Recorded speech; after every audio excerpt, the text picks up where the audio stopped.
सुप्रातमस्तु शरशक्तिधनुर्धराय सुप्रातमस्तु शरसम्भव सुप्रभातम् श्रीवेदसूत्रसकलागममन्त्ररूप श्रीकार्तिकेय कमलाननतारकारे श्रीसिन्धुतीरविलसत्सु गुहानिवास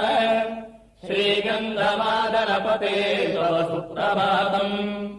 षट्कोणमध्यविलसत्प्रणवस्वरूप षड्भावनाशक षडाननषट्किरीट